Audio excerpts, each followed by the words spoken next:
Long Island Italians again. What can I say? The next one you'll know. This guy played with one of the biggest acts to ever come out of Long Island. And played with him for, I don't know, maybe 30 years. It's hard because he's only 27 years old. I don't know how he did that. But I'm going to set him up. Listen, I got one more little John Bonham story for you. It took place at the Singer Bowl. Anybody remember the Singer Bowl at the World's Fair site? Watch a video. We played there one night. Vanilla Fudge, top of the bill. Under us was Jeff Beck Group. Under us was 10 Years After. And then the opening act was Edwin Hawkins Singers. I didn't get that one. But anyway, the Jeff Beck Group was jamming with Led Zeppelin as Jeff Beck Group went on. And then everybody started jamming. So the Vanilla Fudge guys went up and started jamming. I rolled out my drums. And just as I started playing, John Bonham stood up on Jeff Beck Group's drums and he just took off all his clothes. And I went like, holy fuck, he's totally nude. There's like 8,000 people here. And then, that wasn't bad enough. I went backstage, my mother and father were there, and my mother says, why did he take his clothes off? I said, that's a good question. I haven't a clue why he took his clothes off. Then I later found out that he was pretty drunk that night. John was a drinker. During the day, he was the most beautiful guy you ever want to meet. At night, once he started drinking, forget it. As they say in Brooklyn, forget about it. You know, he's like an animal, you know, but that's a funny story. You ready?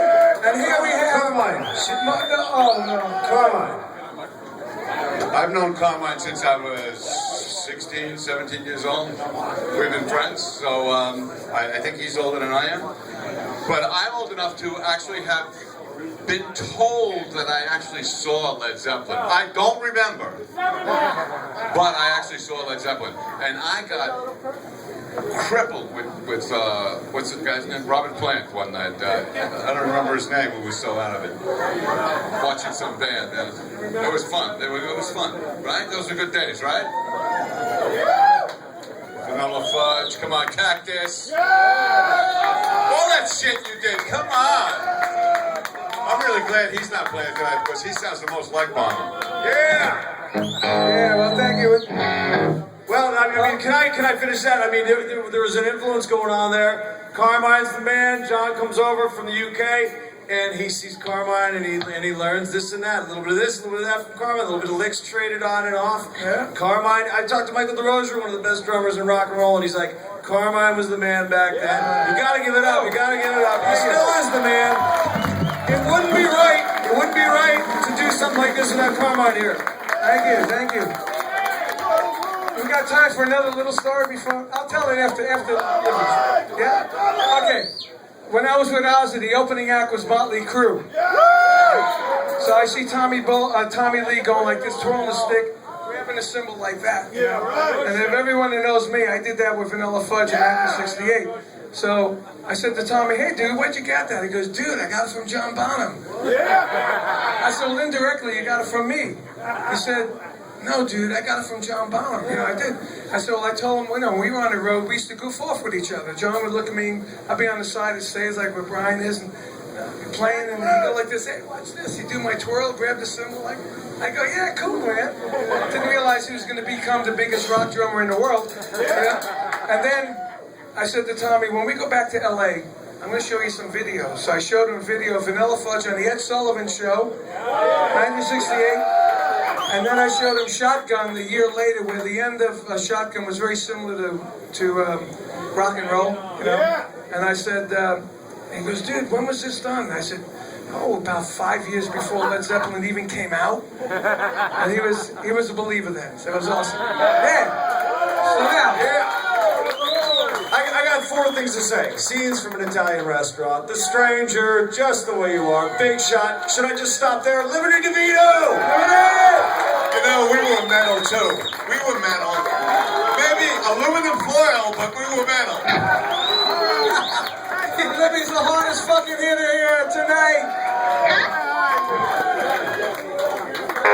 This is something about getting high in the podcast. You know?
drums hard enough, didn't he? He didn't hit it hard enough, right? I told you, man, he kills those drums. Okay, we're gonna get one more, and another long. You know, I think we had represented every big band that ever came out of Long Island tonight. You know, you had me with Vanilla Fudge. You had Liberty with Billy Joel. You had Joe Franco. You had Bobby Rondinelli. And now you got AJ Pero, Twisted Sister. And those arms are ready to kill these drum sets, I gotta say. I played last night, and I think it was even louder than Liberty. Liberty's pretty damn loud, I gotta say. Another Italian. What can I say, bro? It's mostly Italian here, so Long Island. Cool. You having a good time? This is the last one, and then after this, we're all going to come out on stage and play all together. We're going to do Moby Dick all together. Now that is really a scene, I got to tell you, because it's totally spontaneous. Nobody knows what the hell they're doing, and you'll have a lot of fun with this because we did it last night. It was awesome. So.